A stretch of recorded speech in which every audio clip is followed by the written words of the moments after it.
Hi everyone! Today I want to share a recent finding I made while going through the Chris Watts discovery documents. We all know that Shanann went on a business trip to Arizona from August the 10th to August the 12th. As I was reviewing the discovery again, something specific caught my attention.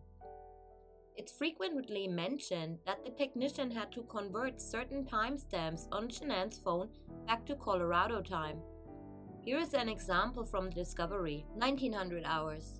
Watts received a calendar notice titled Dinner with Shanann. Shanann had a similar entry, Dinner with Chris, but scheduled for an hour later. The technician further states the hour difference indicates she created the entry while in Arizona, using that state's time zone.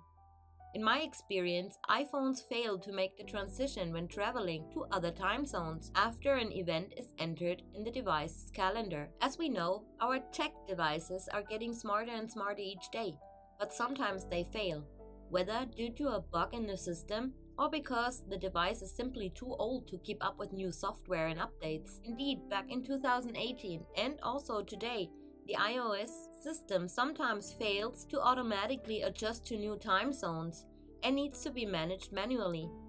Given the repeated mentions throughout the discovery of the technician converting timestamps, I can say that this could have been the case with Shanann's phone. With that in mind, I took a closer look at the screenshots provided in the discovery. When examining the latest movements of Shanann's phone, you can see that activity ended at 1:51 a.m. on August the 13th. Everyone who has studied the case with me here on my channel is familiar with certain timestamps, but I give you a short recap anyway.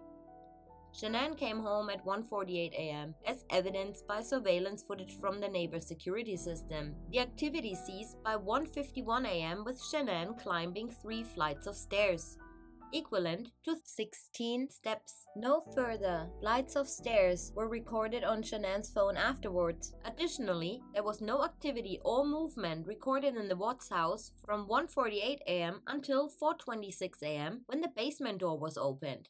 Chris Watts had an unexplained log entry on his cell phone at 2:18 a.m., which the router picked up. His whereabouts from 2:18 a.m. until the basement door opened at 4:26 a.m. remain a mystery.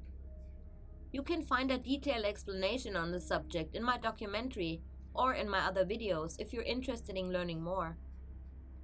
Now let's theorize for a second. If Shanann's phone recorded her last climbing flights of stairs at 1:51 a.m. and her phone was still set to Arizona time, that would make her last activity not 1:51 a.m. but 12:51 a.m.